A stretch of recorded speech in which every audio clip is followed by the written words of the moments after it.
Hello everyone, welcome back to the ArchAdemia podcast. Today we'll be doing our second in a series of how to be successful at university. Just before we start today, I'm going to touch on the fact that the ARB's consultation on education reforms came out this week. We'll be doing a separate podcast further down the line on that to inform everybody about those changes and what it might mean. But in the meantime, what we discuss today will always be applicable to any education that you go through for architecture. So today will be about the part one and the masters. I'm here with my finest gentleman as always, Adam Morgan and Mr. First take there Jack on the intro. Johnson. It's getting better than he is. I'm Ron Burgundy. So as usual, lads, the floor is going to be yours. I'll start off by asking, we finished with how to be successful in your degree level last time. So the next step after that is your part one, and then you go back after a year out in your part one to do your masters. So tell us about part one life. Well, for me at the time, it was probably my very first experience of being in an architecture practice. I didn't do work experience or anything. So yeah, it was a bit of a shock, but it's one you get used to after like a few weeks. So what practice did you start in? Was it a big practice, small practice? Yeah, so at the time I undertook my part one placement in Nightingale Associates. I think they've been subsequently taken over a few times and they're now owned by Arcadis. Right. So they were a really big company at the time, 50 plus staff, which for Liverpool is a big practice. In London it's probably small to medium size. And yeah, it was, I enjoyed it. It was a nice year. And I'd have probably stayed there longer if I could, but I had to go back to uni and do the masters. What about you? It was a good firm. I remember going to that office. It was a good place to work. It was the observatory, wasn't it? Yeah, nice environment, corner, nice view, people, good like setup. good incentives and stuff. And they done what we've tried to do in the past, where they broke the desks up lovely, didn't they? Yeah. They had sub teams and all that sort of stuff, which I think is quality. I done my part one at BDP. The big boys. But yeah, always been top 2 or 3. Big design practice, it stands for. No, yeah. It's building design partnership. I was just thinking. I know you knew Founded that. by George Grenfell Baines. There you go. Yeah. And no. So I worked there for my part one, and it was a lovely environment to work in. Again, they split the desks up, not quite by teams though. It was.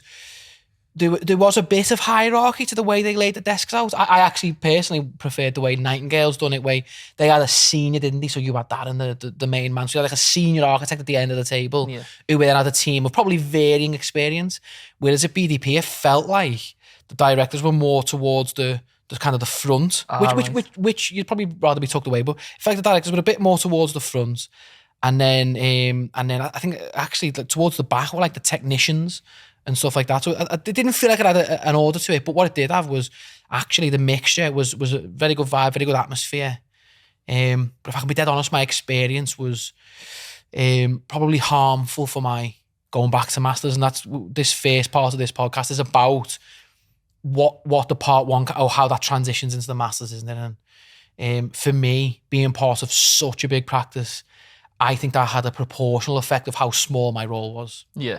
So great place to work. The projects I worked on were quality. It was 2008, so the world was melting. So I actually took on a couple of projects. Not myself. I literally again had a tiny contribution, but there was a couple in Moscow. I think one was an IKEA in Moscow. So that's dead interesting. Yeah. But the actual role I had in all of them was minuscule. So I went back to my masters, not really any more developed, if I can be dead honest. So in terms of when you go and you have that first day in office and you meet your superior or whatever, and then they're sitting you down and giving you your first tasks, were you overawed a little bit by it? Was it like new softwares? Was it like, how tough was it? That first few weeks, months? So it was varying because Nightingale's used AutoCAD and I had experience in AutoCAD. BDP used MicroStation and you used AutoCAD at the time, didn't you? Yeah. So and we didn't really even use AutoCAD well, did we? So no. so to not even use a software that well and then be told you can't even use that. So just like the audience that wouldn't know, why is that? So was it just because at LJMU, the university, they only taught you in AutoCAD Is that why you only had knowledge in that, or what's the reason? No, so sorry to think it, but I'd never even heard of MicroStation. That's why. Right. Just as simple as that. Right. Never even heard of it. And that they didn't teach you as well. No, to be fair, sorry, no, they didn't teach you it. But I'd never heard of it. So Autodesk obviously do a better job of marketing. Yeah. No, they do. You know, it's as simple as that. Everyone knows what Autodesk is. Everyone knows MicroStation get on us. Bentley Suites get on us. Yeah, So, I think at the time as well, MicroStation by Bentley, it was cheaper. So 6 months into my time at Nightingale, we switched to it. Oh, so you ended up on it anyway? Yeah. And the reason was because it was cheaper. The difference I had was everyone was rubbish at it, whereas Adam was going into an environment where they were just expecting you to know it, sort of thing, weren't they? They didn't really say, we know you don't use it, here's how to use it. That must have been a massive challenge for you then. How did you prepare for that? So BDP had CAD technicians, so they had 1 or 2 per, I think it was per office. I was in the Liverpool office, and that office was a satellite office, mainly for Liverpool One. The CAD technicians were like almost like software troubleshooters in a way, but they doubled as that. Sorry, but the main role was with kind of limited architectural knowledge. They could then just kind of almost like want for a better phrase, CAD monkey, basically. You know, they rolled out a pack of drawings, but the project had to be at a stage where the design decisions were made. So they didn't make design decisions. They just rolled the drawings out. Yeah. But they doubled as troubleshooters. And there was a guy, I think his name was Darren as well, actually. And just lovely bloke. And he could just see that I'd shat myself basically with new software, new practice, massive projects. All that's scary enough. And he just come over and he just started looking after me. And I think there was either an educational version or in practice you had a second seat that you could take home. And I then just out of hours, I had no option. I had to just learn it because I couldn't even get to step 1. Right. Without learning it. So it was all extracurricular after work. Mainly. Home. Yeah. To just get it, to even just get up to scratch. If only you had ArchAdemia, right? Could have done with ArchAdemia. Well, yeah. So yeah, we'll put that in. No, but joking aside, that experience for you was one of the reasons why we did start the platform as well, wasn't it? You know, absolutely. Not getting too off track about what we want to speak about today. It was a driver, wasn't it? Because in your part 1, day 1, you had a hurdle in front of you that you had to get over, and there wasn't much in the way of help apart from maybe one colleague who come and tried to give you a hand. And then I had a hurdle in front of me because Adam was moaning to me that he didn't know how to use every lunch it. Time, and he was like, well, what can I do about it? But on top of that though, because we've gone a little bit software-y, on top of that though, you asked about is it intimidating, is it scary, and all that sort of stuff. And I think it is. I even think when like even now we're a lot more confident than we used to be, even just in this setting, in the office setting and stuff like that. But even if you now go to another consultant's office and it's a big office and it's still a bit intimidating, isn't it? You know what I mean? You're quite happy to just get to the meeting room and what have you. So to actually go into a new office, sit down and have to participate in that office, that is scary. And my first day I went in with a suit and everyone had Converse and jeans on. so I didn't know that. Yeah. So I got laced. I got absolutely laced. Oh, that's a briefcase wanker. Yeah, honestly. No, but that's a killer because you know when you're that age, you're that impressionable. Your idea of an architect, especially in a big professional practice like BDP, the biggest reputation in the UK, almost global, they're right up there. And so in your mind before you go, you are going to be thinking, I need to put a shirt and shoes on here, I need to be looking the part, and then to go in and see that. I don't think I'd have ever done a suit, but I was quite fortunate that I happened to be in the printers at the final closing stages of me degree, and the guy in the printers, we became quite friendly with him, and there was a guy in there getting printing done, and Pete from the printer said, "Oh, he works where you're about to work." Oh, so you got a sense of what so the I started outfit speaking was. to him. It was Nick, so it was like jeans, nice shoes, quite jeans. casual, nice shoes. So I thought, I'll do that. Yeah, leave me tuxedo on the hanger. Yeah. So did you enjoy that part 1 aspect then? You know, like was it everything you expected? Obviously, you finish your degree, still quite green. You come out and you get your first taste of real world practice. I'm now, sort of an architect. And money there's as a long well. way to go. You So get cash in your that pocket. year, you've still got no dependencies, and you're getting paid finally to do what you were doing at uni. You know what I mean? Yeah. So I would say overall, I enjoyed it. I did. I loved it. How different was it to uni though? Well, yeah, ridiculous. Night and day, Yeah. just night and day. Yeah. Did you feel like university had prepared you even for your part one level? Because obviously part one in practice, you're not expected to do a lot, are you? You're there to give everyone a hand as an assistant. But even for that level of job, did you feel like university had prepared you for that? Go on. I felt so, speaking for my own personal experience, because as a byproduct of uni, so everything else aside, I could use AutoCAD, and my very first task was draw me these layouts. You've got all day, and I'd basically done it in an hour. And I don't think me superior at the time, he was just gauging my ability. So I'd done it quite quick, and then that gave me a bit of confidence then. And so it did prepare me, because I wouldn't have known AutoCAD if it weren't for uni. Yeah. What you're touching on there, though, a little bit is, in part one, software proficiency is probably more important than design ability, because in part one, you don't get to design a great deal. You get to contribute to projects, but really it is about your proficiency, not just in software, but in timekeeping, all that sort of stuff. Yeah. So, well, that's interesting, isn't it? Because one thing that we've spoken about in the past with university is, what we say is, for your degree level, when you're first there, you should probably focus on narrative design, those types of things, to get good marks. To get top marks at uni, yes. But then your part one, you should really be more software proficient to be able to do a good job at part one. Yeah. Then when you go back for your masters, and we'll obviously get into this more later, you probably do need to be a bit more technical at that point and more software proficient. It's a bit of a hybrid, because... But then when you come out of that, you're expected to design. So it's just, No. it feels the wrong way Go on, around. what did you say almost. about hybrid? It's a bit of a hybrid, because it steps up in increments, and I think the complexity of the projects at part two grows based on the understanding that you have picked up software ability. So I think it all feeds in. Okay. But I haven't had a chance to answer. You said about, did it prepare you for part one? Jack said yes. My short answer would have been no. What I think university prepares you for is I feel like now it's getting more relevant, if you know what I mean. I think narrative and all this other stuff, work ethic and all that, and design ability and all this other stuff. I know you touched on it, about to kind of lead you down a path in a certain way. I think it has more relevance later down the line. So I think, personally, there should be maybe the last 6 months of your degree should be, here's what you need to do, here's what you need to know for your part one. Yeah. So I personally think it prepares you directly for your part one. What your studies do prepare you for, though, is the kind of being an architect, actually. Yeah.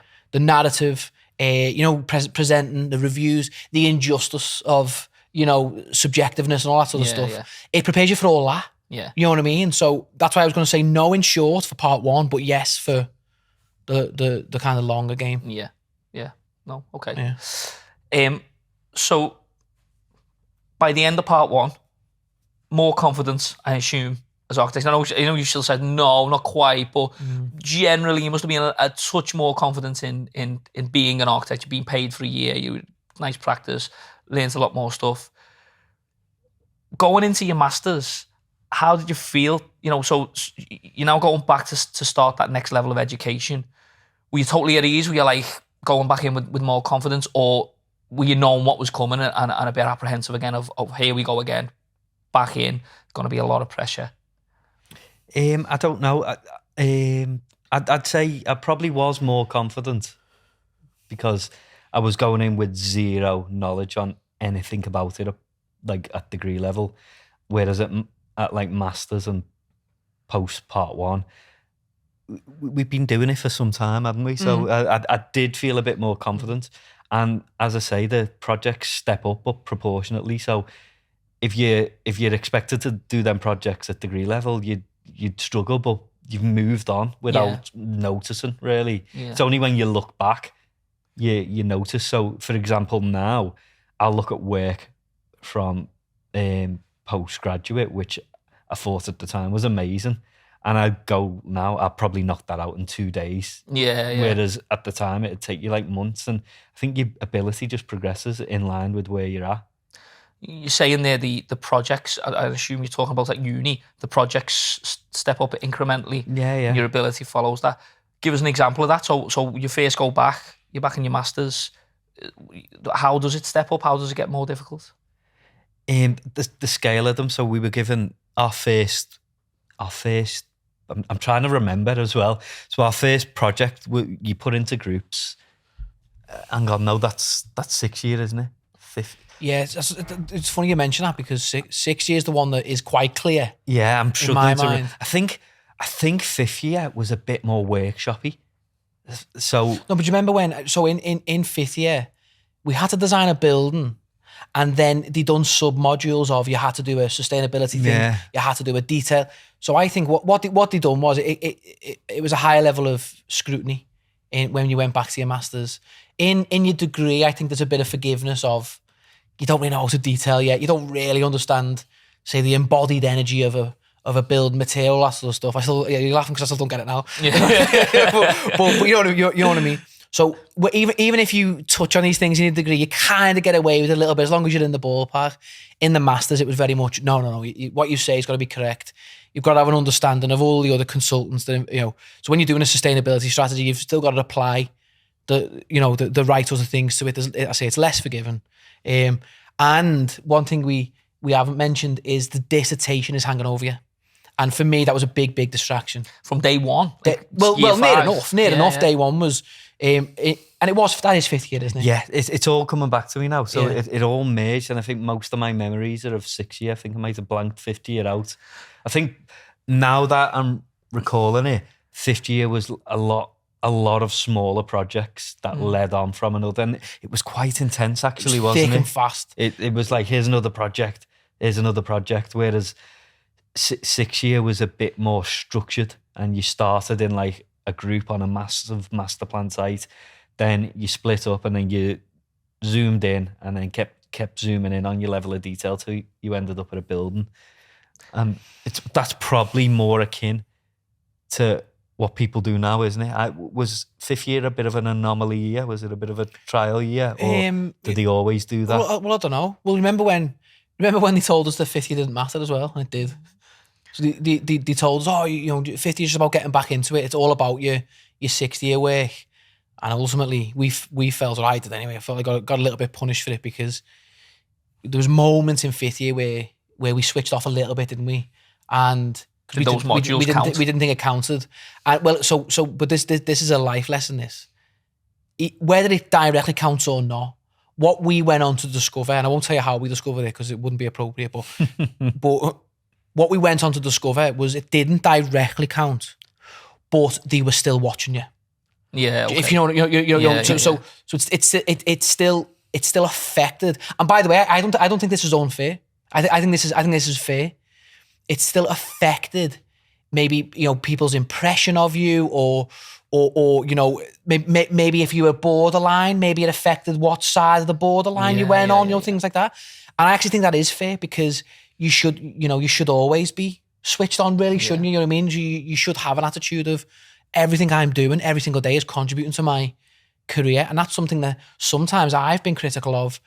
People that I've worked with in the past where sometimes I say I can't believe that they're not giving it everything, because whether they're not happy in that in practice or whatever, what they're working on will contribute to their own personal portfolio one day. And sometimes I say, don't I? It really frustrates me that if they're not willing to work hard in that situation, they should still get themselves motivated by selfishly that will contribute to the career. And there was times in fifth year where there was just points when I was like, it was a dead early lecture, I'd just miss it because I was told it didn't contribute. But really I should have been like, no, that lecture's important.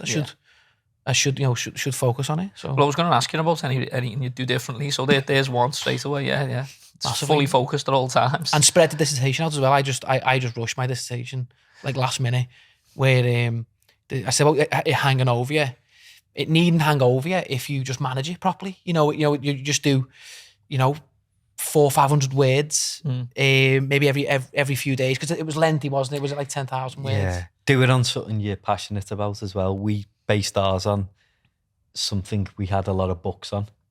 You know, we went mega technical because we had Yeah. like loads of double skin facade books and stuff, so didn't we? so Yeah. that shaped why we chose that type of dissertation, whereas it was boring and Yeah. I'd probably do it on something more interesting. Yeah. Where, And you had to present sections of your dissertation to a panel, and we were boring them to death, weren't we? yeah. Yeah. So you're touching on dissertation already there. So that process, 50 years seems like for both of you, it sort of came and went. You know, like you almost didn't seem to be that important. It was just a stepping stone to get into that big important 60 year. That's how we approached it. Yeah. It was about getting yourself back in the game, getting yourself geared up towards what was called the comprehensive design project. And that was second semester of 60 year as well.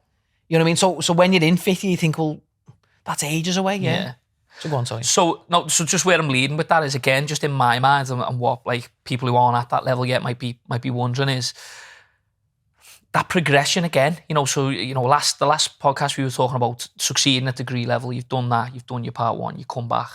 What's different? So you know, you go through that 5th year. How are you improving? What skills are you getting better at to enable you to succeed at that next point? Well, I'd say personally, the skills I'd picked up on my year out were my SketchUp ability had drastically improved, which allowed me to test what I was doing in uni better. Whereas at part one, I'd be like, I can't model that, so I'll do it like this. And it sort of shaped the way I was doing things, whereas I could pretty much model anything and draw anything by the time I was back. So it's reflected in your designs. So you're again, going back to software capabilities then, so you mentioned SketchUp there, which is a program that we still use, still really relevant. You learned new skills in that while you were on your Well, part I'd say I'd one. learned it. I thought I knew it in my degree and I didn't. You didn't. So, You learn how to use it properly, didn't you? Yeah, you In improved practice. your knowledge on it. yeah, And then, so what could you do differently? I could use it. No, Group. yeah, so basically I didn't used to group anything, and in principle you group everything in SketchUp. You make anything that replicates a component, so when you edit one, it edits them all. The paste in place tool is key, isn't it? So you start off doing like group work. So if you've got the ability to, like, Adam would model one bit of the site, I'd model another, we'd have a central model where we'd paste what we'd done in at the end of the day. And it's working within the structure of a team and organisation and efficiency and stuff, which allows you to work on a bigger scale, which the projects evolve into in postgraduate. Yeah. Whereas you're just sort of muddling your way through a degree, aren't you? You're like, I can't do this, but I can do this. And You sort of, you approach your work at a what's easiest for you based on your knowledge. yeah, you'd pick a section that doesn't cut through a window because it's easier to draw. Well, I know, Yeah, but it's funny you that. say easier. I think sometimes that relates to time, doesn't it? Because everything has a deadline. So sometimes easier just means quicker. And the one thing about becoming more proficient in software, components and things like that, being a key part of that, once you figure that out, it saves you so much time. Yeah. So you know confidently in your head when you're approaching your work, well, I can have a few design revisions here because if I get the first one wrong, I'm quick enough in that software now to go again. Whereas I suppose if you haven't got that ability, you're behind straight away, aren't you? So just to add to that's what really you should be going into your masters with, is giving yourself more design time. That's if you think of it, if you think of like the duration of a project as like a scale. When we were in our degree, we had to leave loads of room, didn't we, to produce. So it really cut down our design time. And that's not just designing in conceptual form, that's designing it so it's resolved enough as well, so it works, never mind just the conceptual stuff. And what was nice was when we both learned in practice, we learned it in a structured way. And what I mean by that is the structure that we had available to us, where senior members of staff over the shoulder saying, this is how you work on a large scale job with a team. And that gives you the ability to make changes quicker, say, the production's quicker, all this sort of stuff. And what it does is on that scale then, it really minimizes your production time. So then you've got all that freedom then to just take a breath, design, come up with options, loads of different concepts, maybe even have a little dabble with some physical models and stuff, you know what I mean? Just little conceptual working models, because you've got that level of confidence to go, you know what, I know I can turn that round in a couple of weeks. Yeah. Big difference, big advantage. And that's the thing about, you know, we joked earlier about, you know, we wish we had ArchAdemia. That's genuinely the reason why we believe in it so much, because we would have used it at that point in time. Probably, I'd have definitely used it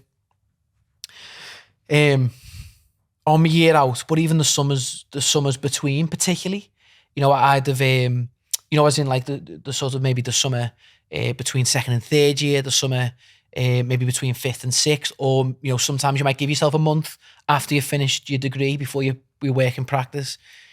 Just get yourself, you know, get yourself slicker in some of these things. And if you can kind of guarantee that you've got that nailed, you can just focus on the bigger stuff, the more complicated stuff. Well, you're less stressed, I suppose, then, aren't you? Because you're more confident in your abilities. You know, you've got time, so you can just focus on those important things. Feeling of having time is probably the most relaxing thing. You start to ascertain how long stuff takes to do as well, because a degree, you're like, I don't know how long this is going to take, and then you end up all night, like doing stuff. Whereas by the time you get to postgraduate, you're like, I know that'll take me half a day, so I'll do that in that half a day, and that translates to now in practice. You sometimes have a deadline, and you'll be like, but I won't start it till midweek because I know it'll only take me a day. Yeah, but then going back to the original question of, you know, how does it change? You know, how does the masters differ and all that sort of stuff? There's an awareness from the tutors, isn't there, that you should be at this level now as well. So the deadlines are tighter. You know, I suppose it's thicker and faster. There was one kind of headline project that you could design conceptually, and then they split these sub-modules off it, and they were every couple of weeks, weren't they? It was, you have to come in with your sustainability, your structural, you have to come in with your facade design, and it was like every couple of weeks you had to get up and present, and you know what I mean? And like I say, you had the dissertation hanging over you. I didn't enjoy fifth year. No. Well, I think that's why we blanked it out. And did we have architectural theory as well, where you got absolutely robbed? That was fifth year, wasn't it? And so you had that. So architectural theory, right? Oh, is, that it was fifth year, wasn't it? The building in Japan, the round one, was it by Bernard Tschumi? No, but it was a book. No, yours was the Bernard Tschumi book. It wasn't based on a building. I'm sure it was just a book. So architectural. So when I think of architectural theory now, I just think of like the theory of either narrative or design. Yeah, no, but it was a theory and one of the buildings, wasn't it? Well, either way, neither of us got it. We thought we did, but it was. It was another, so it was like narrative plus. It was now the benefit of it, right? I'll be honest, and it sounds a bit thingy, but I've never had to apply this level of theory to anything I've done in practice. Whereas the traditional way of explaining narrative, where the building should have a meaning behind it, we have used that narrative in practice, but this one was just another layer. It was a very academic, like an architectural philosopher almost. And what they did was, there was a reading list, and you had to read this book, and then you had to then present your interpretation of that book. And the book was around a form of architectural theory. There was nothing on design. There was nothing on like the proportion, the size of a window, or nothing. It was such a high level of thinking. And I thought Jack presented very well. He done a good job of it. And the tutor, who let's keep it unnamed, the tutor said, you know, well presented. Do you feel you understood it? And quite confidently, Jack went, yeah, I understand that. And he went, you don't. No, I can remember now. Yeah. He said, I don't feel you did, because I don't even understand this architect.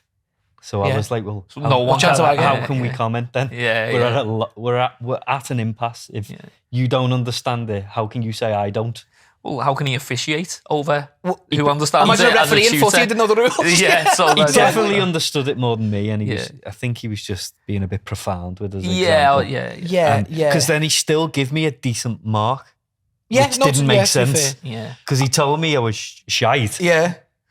I didn't get a good mark. I think he was just like mind fucking me. I suppose he's maybe the point was trying to put myself in someone's shoes like that is, you can never fully understand it. Maybe it's something that you're always supposed to just be thinking about and improving upon or whatever, you know, and questioning things and whatever, rather than having a full grasp on it. Because who can say they fully understand architecture ever in all its components, you know, so maybe that was the point he was trying to make. Yeah. But so that felt like, I could be wrong, but it felt, you know, just thinking back, that felt like that was another thing hanging over us. So you had the dissertation, which was a very long period, say 3 or 4 months period, where they said to you, that deadline's 4 months. Now you're used to 2 weekers, so you're going 4 months, that's loads of time. That's what I done, right? And I'm sure architectural theory was another one, you know, like another quite lengthy one where just you give you a decent amount of time to get your reading done and all that sort of stuff and then present it. So you had these kind of like, if it was like a Gantt chart, you'd have like that over there, that hanging over you, and then underneath was, you know what I mean? So it was like, whoa, so there was loads going on. But going back to like, does it prepare you for X? What that does prepare you for is the proper real world, because you cannot work on just one thing. You've got loads going on, loads of distractions. Especially after Masters, when you go back when more responsibility is put on you. So the Masters, in my experience, does get you really trained for that. Yeah. Well, what would be nice to hear actually is what you remember of it. So like maybe more 6th year and stuff. What was Masters like for you guys? Let's move into 6th year.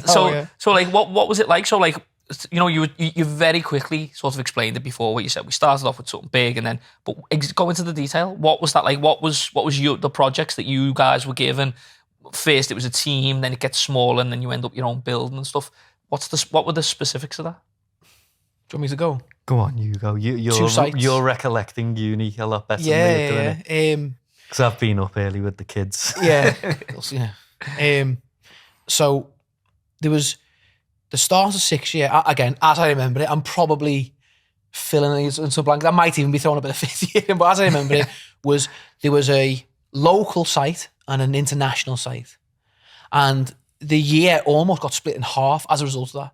And I think there was an allocation. I think generally speaking, what they were saying was not everyone can just pick the local site. You have to do international, local. I forget the place of the international one, but I'll be honest with you, it looked really difficult. The international one, it looked very conservation-led. It was like a castle or something. And it was like a master plan around. It looked really tough. And I genuinely felt that the travelling needed, because you had to travel out there. You had to go to see Yeah. Is it like Belgium or something like that? I felt like that would have got in the way. You know, so I was desperate to have the local one, because the local one was in Liverpool. It didn't necessarily need to be in Liverpool. The local one could have just been maybe the north of England, for example. But it was in Liverpool. So you had an option of the site, very, very first and foremost. That split the year in half. And I'm sure they had slightly different briefs because of the different, you know, context to it. We went local, and just thinking of League of Gentlemen. Yeah. So we went local, and then local. Yeah, and then we then got the option to pick groups, didn't we? Sorry, I was just thinking then. So we then got the option to pick our groups, and this was my idea, right? I said, right, we knew who the 2 best were in the year. I said, oh, so you actually got to physically pick the group. So you could, So like there was super groups or whatever. I actually think we lobbied for this, didn't we? Our year was a very strong year for characters. Because we knew we were good at software and lacking in the narrative and theory. So again, I'm going to be careful, because I'm going to be careful with thinking. But you know what? The 2 people that we worked with were absolutely. I've got a bad word about them to say about them. They're absolutely brilliant. Absolutely brilliant. I just felt a little hard done to towards the end, which we'll get to in a minute. So I'm sure that originally you were going to be assigned group by, say, alphabetical order, just for example. And a few looked at it and gone, and just sort of said, well, I'll end up with such and such that either I don't get along with, or maybe even I don't rate, to be honest. You know, there was a little bit of that. It was quite brutal, like. It was like brutal. The popular kids, and you can't sit with us vibe. So there were a few people in the year who were sort of just left in the corner. And there was a few there may have been, we're like resitting for like the 9th time. And so you didn't want to go near them because they'd always failed. You know what we haven't mentioned, actually, the difference between Masters and degree as well is Masters has the potential to have sort of recycled students from other years. You know what I mean? It mightn't be failed. It might just be some might have took a year out, an extra year out. So they'll have been a year above you, but they're now in the same year as you. But probably a bit more advanced, aren't they? Because they've had another year in practice and stuff. So it was a very different dynamic. But the group work was, originally you were assigned it, And we all got together as a year group. It was brilliant. It was impressive. The whole year group got together and we just said, no, we're not having this. We want the ability to pick our own groups. And they just said, well, go on. I'm pretty sure they went, it's not that big of a deal. Go on. Yeah. We made a stink of it. And they were like, yeah, whatever. So they were dead cool about it. So then me and Jack were like, well, we know our strengths. And at that point, we did do well in our degree. So, we were talking about first and second year, we were bang average, but we moved up the ranks, we felt, in third year. So we felt we had a lot to bring. We knew the top two were, so we went straight over to them and said, look, we almost pitched to them and said... We were like Man City, weren't we? yeah, trying to sweep up. And we went over to them and said, we think with your skill sets of narrative and even like presentation and all that sort of stuff, we think we can bring a lot to it in terms of production, efficiency, time management, all that sort of software knowledge, and bring it all together. And they were like, absolutely. They, to our surprise, actually quite rated us. So we were like, this is perfect. So we went into it, and what we did was we just assigned each other roles, didn't we? And it was very clear. We all rated one another in certain specialisms almost. Yeah. And we said, okay, well, such and such is going to do the main headline narrative, and then such and such is going to do the maybe how we're going to lay maybe the presentations out. I say one of the guys we went to had a lovely eye for graphics and presentation, lots of stuff. And then we were then kind of assigned, okay, well then we'll produce X, Y, and Z. And we done a bloody good job of that first project, didn't we? We got top marks of the year. Absolutely smashed it out the park, didn't we? Top tip, go and get the best in the year. Go and get, make sure you get them on site. But it went downhill from there. If you're shy, go and team up with the good ones. Yeah. But we weren't shite, were we? So what happened was we did form a really, really strong group. And the project was, again, narrative. Start with a narrative. And it was about the decrease of I think it was the decrease of natural food production, wasn't it? Something like that. It was to do with solving and like pollination and certain stuff, issues. Yeah, so it was solving certain issues in the food chain that were kind of natural causes to do with like climate change and things like that. So we said, well, that's our narrative. We want this master plan to be like a kind of like a center of excellence of how to grow food in all these different ways. Right. And what we did was we come up with, let's just say 10 different ways. So we've done loads of research. I bet you we can dig this out and put it on the screen, can't we? Go on, I'll do my best to just we'll do a little ding. Pop it up. And we come up with, I'll just say 10 for argument's sake, we come up with 10 different ways to tackle these issues.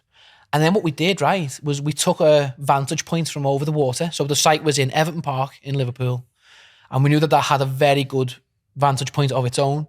We then went across the Mersey in the Wirral, and we set 10 key views from the Wirral.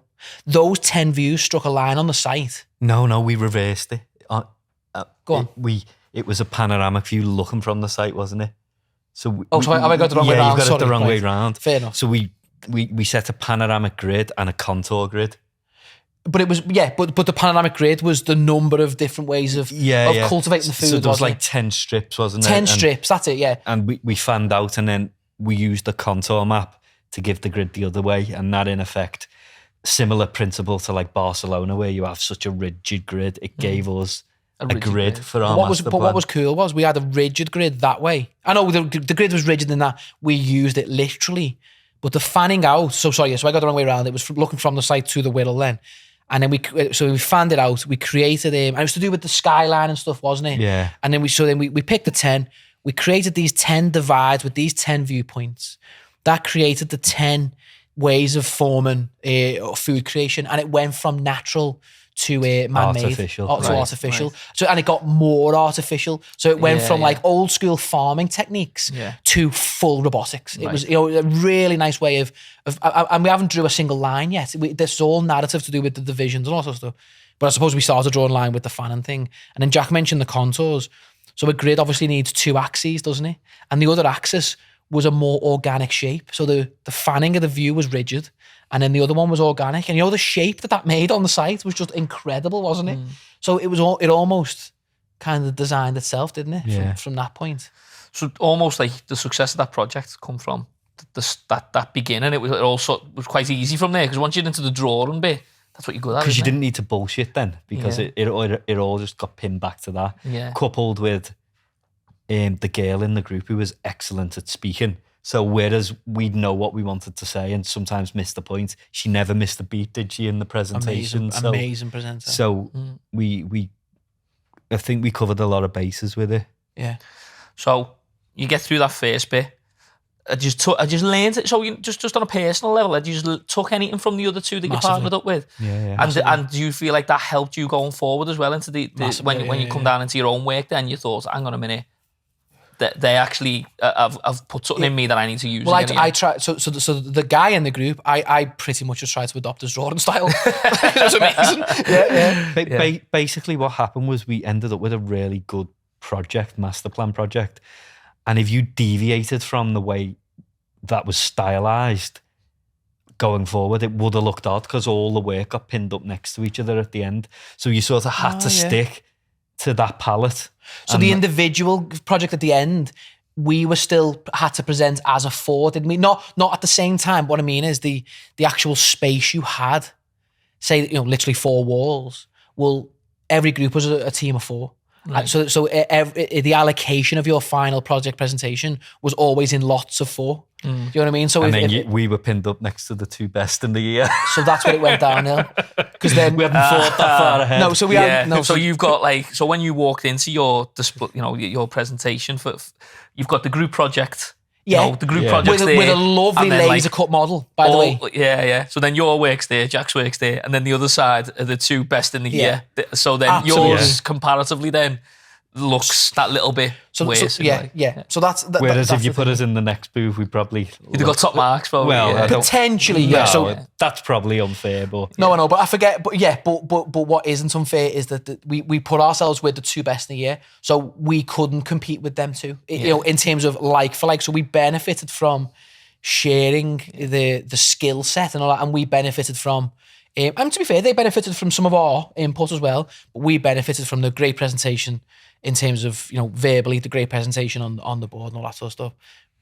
But before we get to the individual project, the master plan went from, say, a 1 to 2,500 scale to it went to a 1 to 500 scale, didn't it? And I not failed, but I done a really poor job of that. I really struggled. On an individual basis, though, this is the 1 to 500. Yeah. So, what it's trying to do is, it's trying to set the scene for your final project. So the master plan obviously gives you a chance to pick. So in our instance, we just wanted to pick one of the 10 strips, didn't we? So there's 4 of us, and we had an opportunity. Do you want to go mega natural, or do you want to go mega, artificial with it? And obviously, you can almost picture different aesthetics, can't you, to go along with that? And you couldn't all pick the same site as well, could you? No. And everyone wanted. I think there was one good site, wasn't there? I think the first one was the nicest one because it had all the shapes. Yeah. So what I really struggled with, you done a lot better job than I did. You had to then add a layer of detail to a master plan, which I just couldn't wrap my head around. Honestly, I just couldn't wrap my head around it. Is there much of a difference really to go from 1 to 2,500 to 1 to 500? Is there much of a difference in terms of the positioning of blocks and the creation of like little piazzas and all that sort of stuff? The answer is yes. No. So, but I was just going to say, what was the level of detail then? So at 1 to 2,500, it's literally square or shapes just on a page. Yeah, very simple shapes. And you're just delineating important parts. Then you go in. What is the difference? Well, go on. So I didn't get it, so go on. so then you have to like go in and like break the blocks up further and like basically I had the far end block. I think you were more artificial. I was very artificial. I think you were the most artificial out of the 4. Yeah, and I zoomed in, and when you looked at it at master plan, it was all right. And then when you zoomed in, it was like I needed a piazza determination point in the design, and I didn't have one. And you just start interrogating it in a level of detail. Like we put a canal in, haven't we? That followed one of the contours, and like how do you design a canal edge? It's all stuff like that. And so the one I got really wrong was proximity of buildings. So obviously now, we know all too well about privacy distances. That's one aspect, but there's others. There's fire. If 2 buildings are too close together, fire can bridge and all that sort of stuff. Obviously, other than them being joined, that's another matter. So what I really just got wrong was I mean, maybe even I got a bit lazy with it, but it was more lack of understanding. Was when I zoomed in, I just thought, well, this master plan's amazing. So I just zoom in, just different scale bars. I just crop it, put it back in. Happy days, you know what I mean? Yeah. But as Jack said there, I didn't think of how I can finesse the buildings. So the buildings needed more looking into. So a big, massive square isn't an efficient way of getting daylight in, for example. So a good way of getting daylight in is almost like a donut shape in a square. So you cut the middle out. You're thinking about how daylight's getting into the buildings. Yeah. You're thinking about roots to the building. He's talking about edges of squares, canals. And then it's testing their roots. And so like placing yourself on the route and what you can see at the end of it. So you do it and then there'd be nothing at the end to terminate your route. So then you'd have to put a building in. Then it's not tall enough. So you make it higher to give you like... And that's urban design, isn't it? Or the massing of it all. And I quite enjoy it, like with hindsight. Yeah, well now I get it a bit more. So I do a better job of it now. What was the, when you're first cracking it open, and I'm talking to you here, that's because you were saying you didn't get it as much. When you look at that initial master plan and they've told you it's amazing and you got top marks, is there something in your mind going, I can't really mess with this? Because if I start deleting buildings out of this to make space for other things, then it won't be as good. Does it hurt the... Yeah, that's a great point. So it's almost like you're looking at it and sometimes you feel like, you might look at it and say, yeah, I want to get rid of those two. But then in your mind you're going, but hang on, it's in the master plan. And they like that, so I don't want to take them out. You've just sparked a little memory there. I almost lost a bit of confidence in it because I was as part of such a strong team and we all contributed to it. And to be honest with you, I'll make no bones about it that I felt like it was a good political decision to partner with two of the best in the year. I almost lost a bit of confidence after that because I didn't have them with me anymore. So you're absolutely spot on there with, when I looked at it, I did think, well, is that right now? I don't know. I don't want to mess with it. I don't want to mess with it. But it was more of a lack of confidence, though. Do you know what I mean? It was. I'd say, but where Jack got it, he had a bit more confidence. I think, anyway, a bit more confidence in making some of these alterations, the incisions, all that sort of stuff. But I pretty much did just sort of go, as good as it was. I don't want to tinker with it too much. But when Jack's talking about like the views and stuff, looking back, it's actually quite a nice process to just. You could just jump. We had it all modelled in SketchUp, right? And to test the little views, all you need to do is just put your little, there's like a little man icon, isn't there? Yeah. And you just click on the model, it pulls the camera down to a perspective view. You could just pick 10 of them, print them off, trace over them, and then just start to sketch on top of that. What should it look like, before you start re-editing the model? You could actually do these lovely little view tests, could you, little sketches, just these little thingies. And you know what, if you put that into a presentation to say, I've tested all these routes, and here's the sketching, here's what it looked like once, here's the solution, and all that sort of stuff. It's actually a lovely process that you should have done. It's the journey as opposed to the destination, isn't it? Absolutely. And that's what the testing you're on at that stage. Whereas we were like, we've done it, and they were like, how'd you get there? And they'd actively encourage you to have really thick sketchbooks and stuff, and we didn't really take advantage of it, did we? Nowhere near. The use of I still do it now, to be honest. You treat some things as a bit of a box ticking exercise. I thought that's what the sketchbook was, but it wasn't really. It was about exploring these ideas. And in the idea then, what should have come from it, I wish I could do it again now, actually thinking about it. What should have come from it is, and I'd say Jack done a really good job of this, and so did the other two. What then should have come from that was the end of that. That's the end of the first semester. Yeah. The first semester of 6 year was split into the big master plan and the mini master plan. And then the entire second semester then was dedicated to your single project. By Christmas, you should then have had your mini master plan and you should have picked one building then. So you've done your big master plan. You've then picked your zone. So our zones were easy to define, one of the 10 strips. Yeah. You've then gone into a layer of detail where you might have even only designed either one of the strips or maybe even 50% of the strips. And in that might have been 10 buildings. And the point of it was to then go, I'm going to pick that one building. But if you've done a good job of the mini master plan, then you give yourself, I think, an advantage then to design the building because it's surrounding. Because if you haven't, you then revisiting stuff you should have done. And that's where, and I lost time then. So the first couple of months of second semester, I was still fanning around with me. So did you pick like for your drilled down one for your personal project? The last second semester was your building like on the piazza that you'd already like a nice bit of the mini master plan. If you like. No, I don't think it was. It was nestled into. It was quite a steep topography. It was nestled into it, and it was cool. It was further up, but there was a reason why I chose it. I'd have to revisit it to remember because I haven't looked at it for about 10 years. But nonetheless, you set the scene better, didn't you? Again, just between me and him, It was yeah, you set the scene better. So then going into second semester, just a bit more prepared, and all that sort of stuff. Where I was still tinkering. So coming towards the end of like the master's journey now, then. So second semester, you're on your own. You fully drill down into your building now that you're gonna finish on, and you've got the dissertation looming over you. Just take us through that. Dissertation's done in fifth year. Sorry, yeah. Oh, sorry. Yeah, sorry. So the dissertation's Don't done. throw a dissertation at me again. yeah, in sixth Sorry. year. Yeah. No, Sorry. no. So so it was completed in fifth year. Yeah. And that was a big relief. Actually, you said about almost like fifth year was a bit. It sort of passed us by a bit. There's a bit of truth in that. It come thick and fast. There was a lot to juggle, a lot to mess with. I do feel like, maybe that's why we've got better memories of it. I do feel like I enjoyed 6 year more because it was a bit more structured than it was, and one thing led to the next, and it felt like I had a bit more breathing space than there. Yeah. So the reason I mentioned that then, because we didn't really drill down into the dissertation. You very likely touched on double skin facades earlier. That must be a really tough and hard part of uni. What was the dissertation like? Because we haven't really gone into that in any detail. I mean, I hated it. No, so yeah, but why? Like, why was it so hard? Was it just because is it all written work at that point? Is it? No, not necessarily. It's called a specialist study, actually, isn't it? No, Yeah. it's not called a dissertation. And it's not just written work. It's all about the research and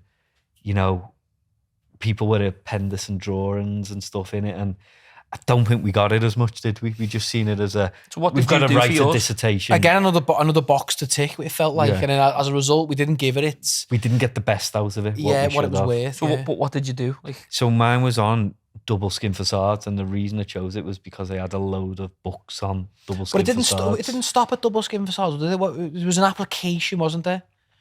Well, I was analysing case studies of why you'd use them and stuff, and I think I concluded that you use them to try and ventilate a building naturally, or as an acoustic barrier, if you're on a really main road or a railway. And ultimately, I found a lot of them were failing. oh really? Yeah. There's so much that can go wrong with them. So yours was like, what's the point of them? Yeah, suppose? effectively, yeah. And it went through the journey of like trying to dig out the first ones that were used and then how it evolved over time. And It was quite research led. Yeah, right. So and that's time extensive, isn't it? was To very- Loads of case studies. very boring, and Yeah. I wouldn't pick it again with hindsight. What I'd say is always pick something you're passionate about, whereas I know some done it on Liverpool and areas of Liverpool. I'd have done that because I do like looking at Liverpool, historically and how it's changed over time, and I'd have enjoyed that and got a lot out of it, whereas I was missing the point. I was just trying to tick the box. So that's a great tip, isn't it, for anyone who's going to be coming up to that year where they've got to do the dissertation. That's really helpful advice, isn't it? What's the point? Choose something that you're really interested in, so that research and that a lot of time that you're going to be spending that year is spent on something that you actually enjoy, rather than it becomes enjoyable rather than an obstacle you've got to get over. And Yeah, very good point. Mine was similar, where mine was about, so it wasn't double skinned, but mine was about, can you retrofit? And to be fair, this is kind of coming up at the minute, but not in the way I was proposing. Where can you retrofit buildings with a second skin that had like photovoltaics in the facade to generate energy? Which very interesting. Yeah. Yeah, well, yes, it sounds about right, but again, I just didn't back it up enough. With the science and all that sort of stuff. I used a couple of case study buildings where the buildings were very inefficient. They were very drafty buildings, all that sort of stuff. Whereas if you quite literally skinned it in something else, and that skin could generate electricity, it went some way to sort of go, that could be a solve, but there's still a lot of hidden nasties in the creation of these products, the embodied energy of the creation of these products, and the actual practicalities of putting an entire new skin on a building, all that sort of stuff was quite thingy. And I just didn't. Again, I just didn't fully grasp it. I wasn't fully motivated for it, and I also felt the tuition I got on it was a little bit misleading, to be honest, in terms of, like, I'd rather they just said to me, you're miles off it. Do you know what I mean? It was weird as the tuition I was getting on it, the commentary. So you get given a dedicated dissertation specialist study. You get given a dedicated tutor to that, for the dissertation, and they divvy out the tutors in line with, some tutors are more philosophical, more and more technical, all that sort of stuff. And mine just kind of it gave me the impression it could be my fault. I could have interpreted it wrong. It could have been my own ego getting in the way, thinking I was doing very well. It just felt like I wasn't getting given the critique of this is miles off. It was just just change this. It was grammatical errors and things, and I actually got quite a poor mark in the end. And I still to this day don't know why. I don't know why. You were quite shocked about it, yeah. Because I thought I'd done a decent job of it. Yeah. And I got quite a poor mark. I still actually didn't fully understand why. So I think going back to Jack's point of like pick something you're passionate about. I think the we've mentioned a few times about didn't get it and didn't understand it, didn't follow it. I think if you pick a topic that you're passionate about, I think inherently you'll get it, won't you? You'll just inherently know what you want to achieve from it. Oh, good. But yeah, it was tough, really difficult to juggle it, wasn't it? Juggle it with a lot of design work, a lot of module based work to juggle that. Yeah. It's but as I say, it's what happens. You get through it, don't you? Yeah. And it prepares you for the real world. Yeah. So then on to that final piece then of the second semester of sixth year. How did it go for both of you? It's all right, wasn't it? Really, in the end, we didn't light the world up, but we done all right. What were the buildings? What was yours again? Baths, wasn't it? Mine was merging two contradictory use classes. So I was at the artificial end of the master plan. So mine was producing soya, something to do with soya, wasn't it? Soya meat or I can't remember. I thought it was like Roman baths or something. Yeah. So no. So it was the industrial way off here. It was the industrial process of soya beans and that making. It was grown in the growing strips on the site. They were shipped into my facility. They were processed and food like soya meat and stuff was made from it. So like artificial. The byproduct of that was the heat from the industrial process, and it informed a Roman bath. So it was like a Roman the bath heat released from that. So the heat recovery system, recovered into a bath, and so it was quite a surreal environment that you'd be in a bath in like a factory. Yeah. And there was the process. Some of the visuals that I had done for that were pretty good. Yeah, well, again, we spoke about this, and I think it was the first podcast maybe where we said having a good group of friends at university is one of the key things, isn't it? Because helping each other out, like you helping Jack with visuals and whatever. But in equal measure. So I done that to just bring that up jokingly. Yeah. I think you helped me with my floor plans, didn't you? I remember one of the tutors saying that the floor plan is the most important drawing your presentation. Make sure you get it spot on. And I remember looking at it going, it looks all right. And he kept saying to me, it's not, not Jack, the tutor kept saying, no, it needs improving. I think so. Jack helped me with a lot of me drawings and physical models. And I always had an eye for visuals. And I think I don't think there's anything wrong with that. I think if you work in a team, I'm sure I went to the two others. We were in a group work and just said to them, "Can you just give me a little lift on me narrative? What you think? A bit of critique." And again, that's what happens in an office, isn't it? I was just going to say that's exactly how it is when you come out of uni, isn't it? And you start work. There are people in every office who are strong in areas and weak in others. So you keep them in that role, don't you? And say, well, that's where you're strong. You do that for me. Yeah. Whether it's presentations, like you mentioned before, or the girl in your group who was superb at presentations. Well, if that's in an office, they're the ones who are inherently going out to meet the clients and pitch for jobs, and that's how it works. Yeah. And what was I going to say? Oh, that was it. The misconception that you're in competition. So you're encouraging people there to sort of say, work as a team. You'll be a lot better off because, and I think, probably, maybe I'm just being a little bit self-critical, but I feel like I probably am worse than Jack in this regard, where that sort of me against the world mentality. And there was an air of competition in uni, wasn't there? Other people were a little bit, can't see me answers. There was a bit of that. Yeah. And there was a few times when tutors did say, you aren't competing against each other. You might think you are, but you're not. There's enough work out there for all of you. So the tutors were even telling us this. Now looking back. There was a guy, wasn't there? So we were all working on similar projects around the city. And there was a guy who'd modelled a certain building and he wouldn't share it with everyone else. And it's like, come on. Yeah. Some of them worked at practices who had like little city models and things and they wouldn't share it and all that sort of stuff. And there is we know now there is no copyright issue if it's used for educational purposes. Yeah. So they were, oh no, I can't share it. You can, as long as it stays within the educational sort of realm. And so a little bit of advice is to try and form a little bit of a team. Yeah. Try and form an allegiance, even if it's a temporary one where you are just thinking of it as a skill-based thing. Cozy up to people who think have got the right sort of skill sets and work as a team. There's nothing wrong with that. Yeah. And again, it takes the pressure off, takes the stress away, probably cuts out or at least minimizes the long nights, because then if you've got a visual guy who's dealing with the visuals, as long as you can give a bit back, so you could be the physical model guy who's helping everyone with all the physical models. Yeah. That would be absolutely amazing. And you are in it together, and then there's enough work out there. There's thousands of jobs that once you come out of uni, you'll all be better off, won't you? Did you do a module during this where you worked with other consultants? Oh, there's another one we blanked out. Fifth year, I swear of that. No, like for obviously very for people briefly. watching and tuning in, obviously if they've got this to come, when you'd have to do that, it's not just a group within your degree. Because even though we're talking from the experience of our university that we went to, I still like the way you're saying that, because I still think what we're talking about, dissertations, individual projects, group projects, they all apply, don't they? Yeah, they apply to everyone. And this one, I'd be surprised, again, if it doesn't apply to everyone, where they partnered what was called the Art and Design Building, so that was us. They partnered the Art and Design Building with the Built Environment Building. And the Built Environment Building was quantity surveyors, project managers, town planners, I think. There's a few others, all complementary to architecture. And what was bizarre about it was, I'm sure it was fifth year architects, but it was third year in all the others.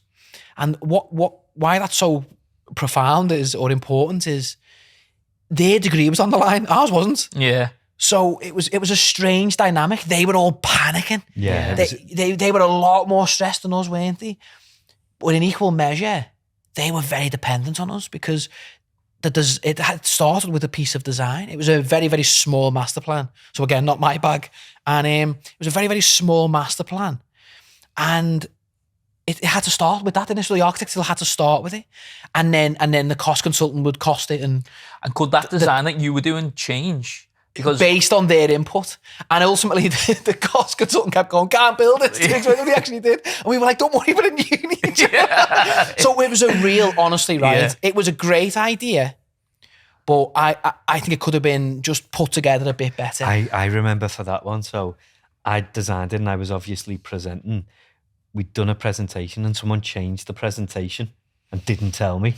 So you were presenting something you weren't prepared for? There was a power struggle. That's kind of what I'm getting at as well. There was a power struggle. Presenting, it was like about 250 people, wasn't it? It was a big lecture hall, yeah. Full.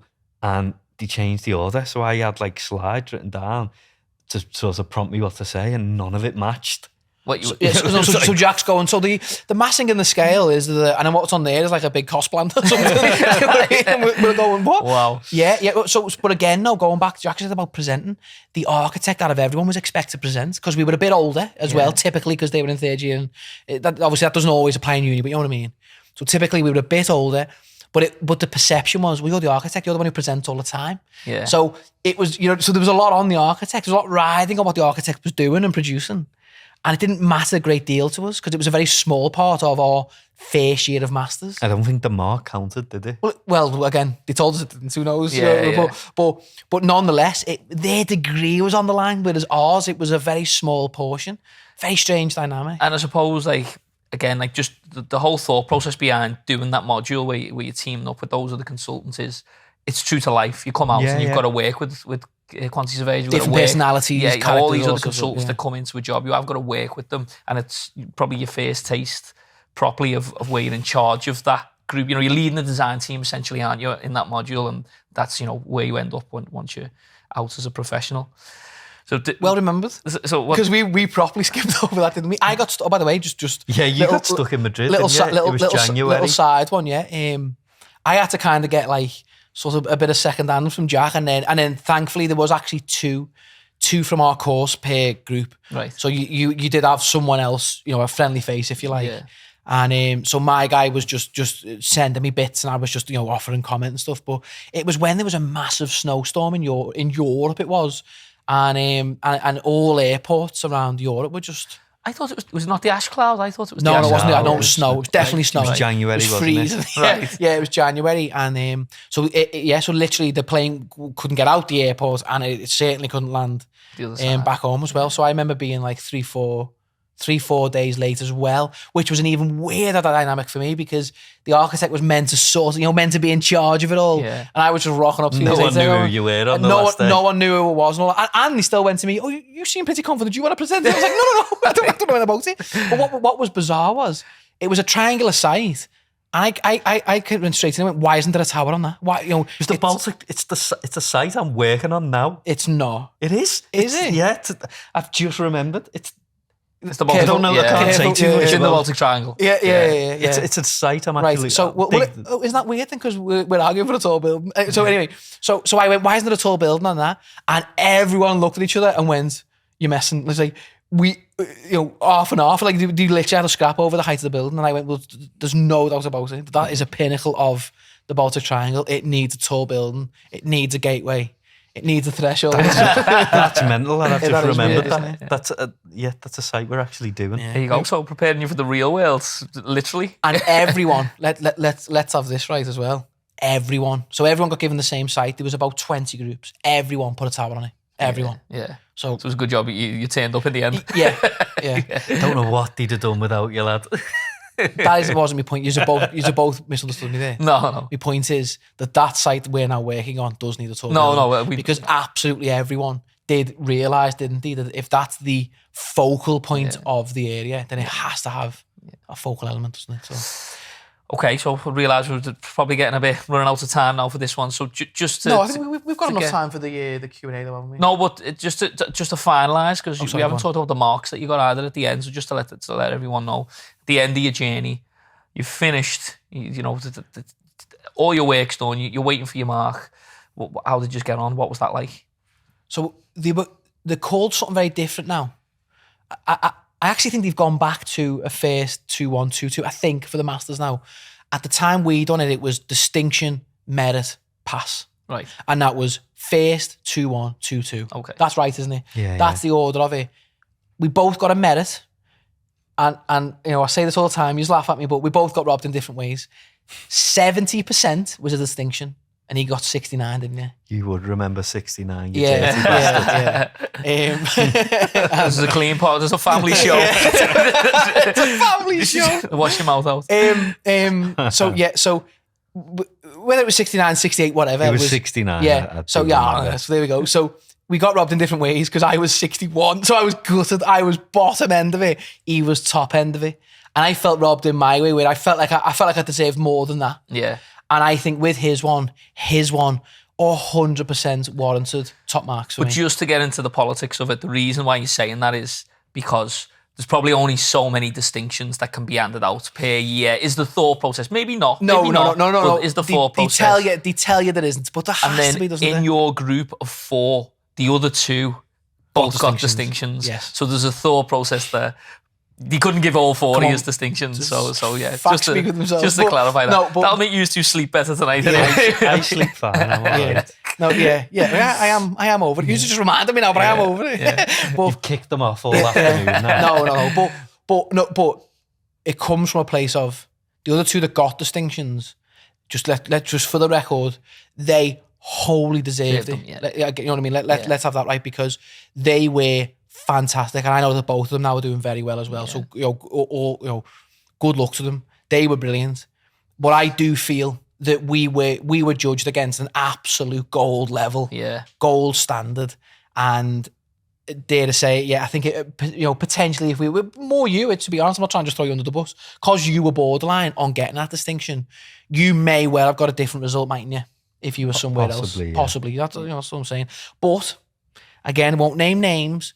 But when I was running around kicking off, I thought I deserved a higher mark than what I got anyway.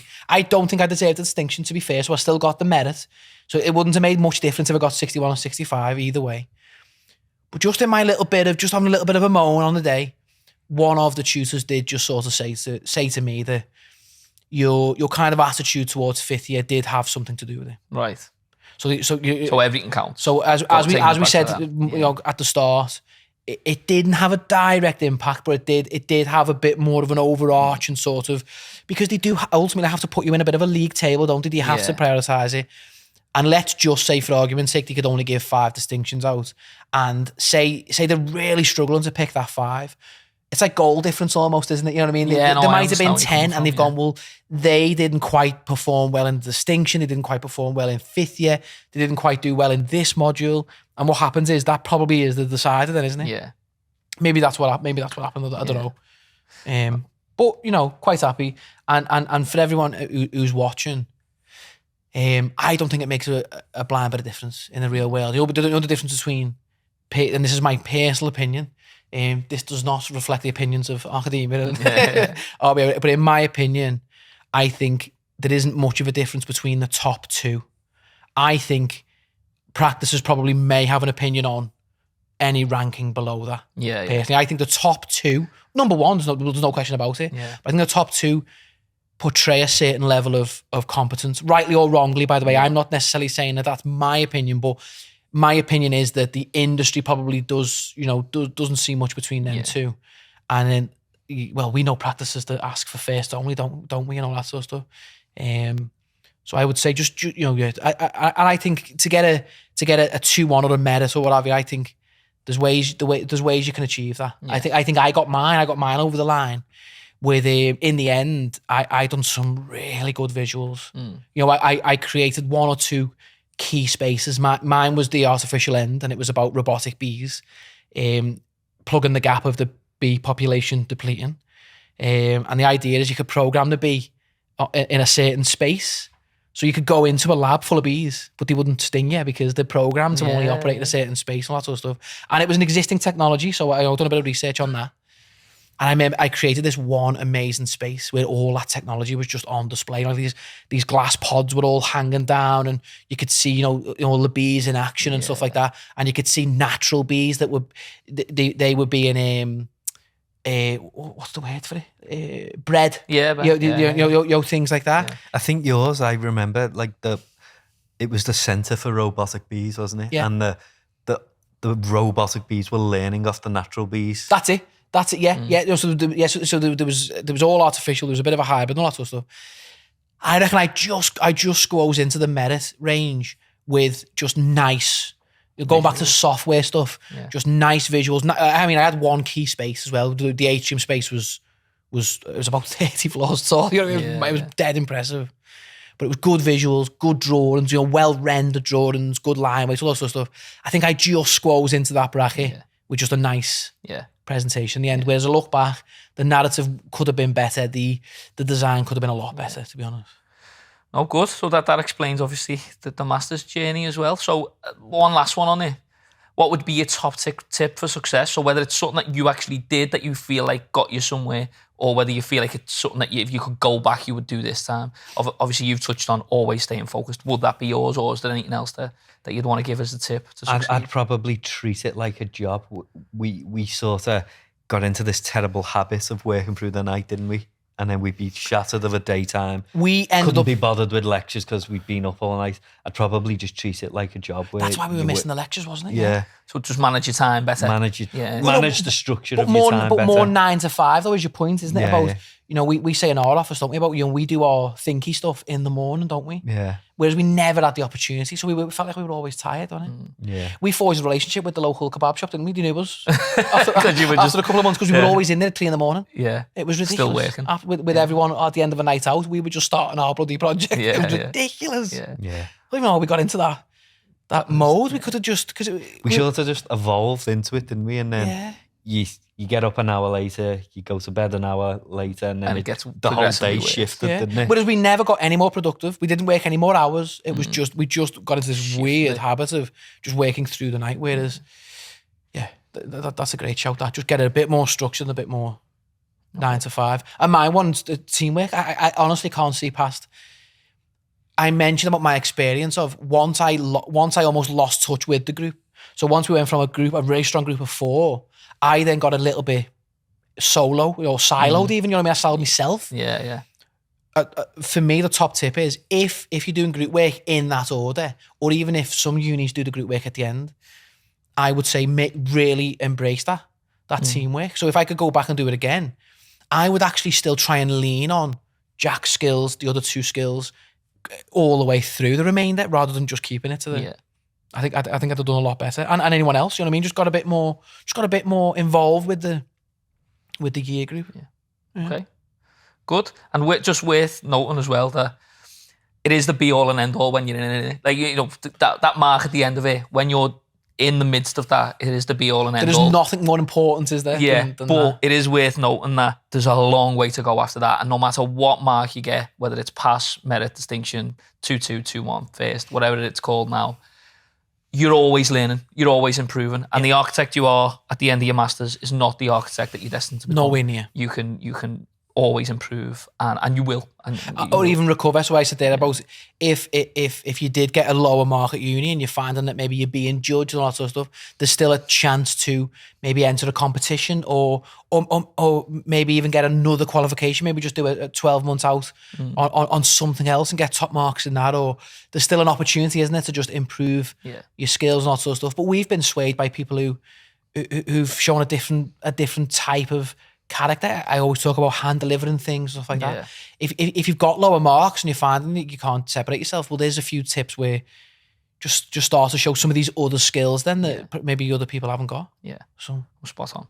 So we've got time for one quick Q&A. We'll do the one question. Yeah. Time for one quick Q&A. So we've had a member write in who's the owner of their own practice, and what they've asked is they've got a troublesome client in the way of they've being tasked with a brief to design them a new building, and they're a long way away with. They've come a long way with that, so they've done a lot of changes. Design. Yeah, it's to do with. Go on, no, don't be shy to crack the paper out. So the question is, and it's from a member, isn't it? It's from an existing member. And it's to do with they're asking design changes even when they've hit the brief. Yeah, so he's saying basically he's hit, he feels, the brief in the first few iterations of this, but the client's still coming back and asking for more and more changes. Yeah. It's now eating into his time. Something that we see a lot of practice owners. So the question is, what advice can you give? Should he be charging extras, or is this something that he just has to do as part of his initial fee? Go on, Jack. Do you want to? I suppose it's keeping an active dialogue with them throughout. So you can't just spring it on them. 6 months down the line, you probably need to be communicating that it's verging on beyond the scope of the service at this point, and a discussion needs to be had on either he needs to sign it off, or it was signed off and therefore it's subject to an extra fee, or I don't know.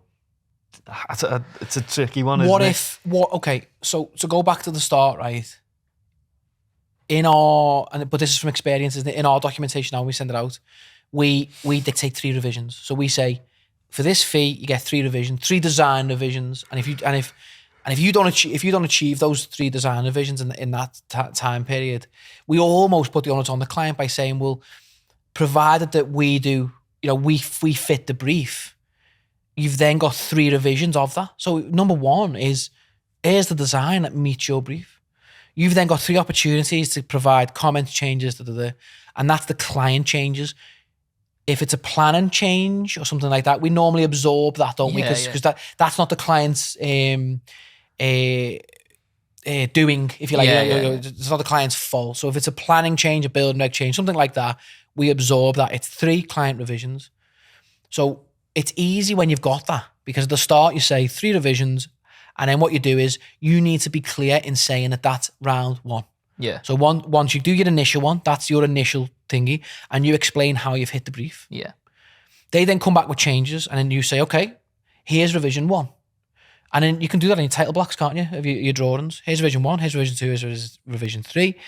On the 3rd revision, you should announce that and say, this is the 3rd and final revision. However, I think the question is grounded a little bit.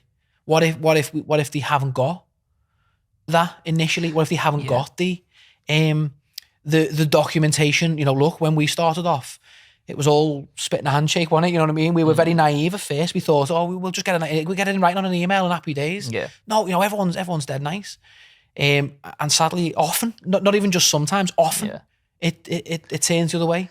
And you've got to really cover yourself, haven't you? It's key to delineate the number of revisions in your fee proposal, and it's key to get a fee proposal out and signed by the client. Sign as the key thing. You need something in documentation. Even sometimes we have accepted it on email with the fee proposal attached, where they've come back and said, read this and it's acceptable. Yeah. You need something in writing from their email address or handwritten that says, we accept the fee and we accept that it's this many revisions. Yeah. Because if you haven't got that, and I'm with you on this, it sounds like they haven't got that documentation, then you are in a bit of a pickle, because the client's going to argue that you owe them something, and you're in a bit of an impasse then, because you're going to have to either agree something or you're going to have to agree to walk away. So I've got an idea. If the question is ground in, because it doesn't explicitly, or didn't explicitly say it, but if the question a little bit between the lines is, I haven't quite got the documentation, well, there's nothing stopping you drawing the line now and saying, from this point you've got X amount of revisions, is there? Yeah. There's nothing stopping that. So as long as you can, at this point in time, say, here's the brief, right? So you'll have received the brief either on an email or something like that. Or again, if you haven't, you can still define the brief yourself. So you can say, the brief is this, and here's a pack of drawings that meets the brief. Let's just start again. Yeah. Here's where we're up to. From this point, my advice would be to not go too aggressive, as Jack said there. It's bad form to just come out of nowhere with an extra, or come out of nowhere with you've run out of revisions when you haven't been clear with that from the start. So I would say there's nothing stopping you drawing that line now and retrospectively creating just a one piece of A4 to say, from this point, dated, you have now got 3 revisions from the point of this, and get them to write a brief. If there's no brief at this point, get them to write a brief. You can bring someone in line. Yeah. 9 times out of 10, I've worked with clients where no matter how much you kick and scream about, this is done now, it's froze, the design's frozen, there are your 1 in 10 there, they will just keep on at you and on at you and on at you. And to get out of that, I think there's a little harsh truth of, there's just got to be a point where you've just got to decide, have you concluded your service? And the service can still be retrospectively done as long as you've given the client plenty of notice and you're saying, from this point on, this is the term of service. I'm going to give you 3 revisions from this point. Even though we've done 10, you're going to get 3 more as the term of service. If at that point they're continuing, I think because you've created that line, you've created that documentation, there is actually a point at which you can walk away. Yeah, you can draw your line in the sand. There is such a thing. I sent you this email or this document that has advised you. We are now at that point. So it's either an extra fee, which I can submit, or a walk away. You've got that. You've got that stuff. You know, it's ready for handover, and away you go. I think the REBA terms as well, retrospectively, if you're struggling, probably cover that, don't they? I think so.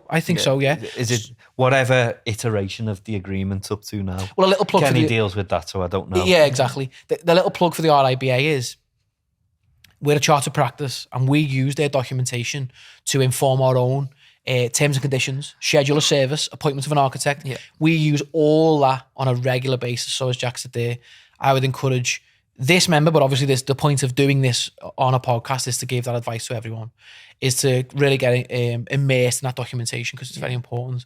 But another one is, just on this topic, is the idea of losing money on a project. It took me a few years. I think it clicked for you a little bit earlier than me. A 10 grand fee sounds amazing, especially when you're a one person band where you're like, 10 grand, happy days. How can I possibly lose money on that? And it's a real harsh lesson that we've learned, isn't it? And it sounds obvious now, but it isn't at the time. You just see the 10 grand, don't you? Yeah. And it's if you pay yourself 3 grand a month and you work on that for 4 months solid, well, you've spent 12 and you only earn 10. Yeah. And there are clients out there that will pay twice that and be half as a nuisance. Yeah. So I think what we found is, the more clear and deliberate you are with clients, and the more you grow that ability to walk away, I think you do attract, whether it's kind of like a a literal thing where maybe it, you know, it just, the word gets out, or maybe it's a bit more philosophical, a little bit more energy out there in the universe. I think you do start to attract the right sorts of people when you grow that ability to walk away as well. I think like even for us, you know, when you're referring to examples of us, our communication's got better. And I mean that in every sense of the word. So communication, person to person, communication on email, and communication in documentation. Yeah.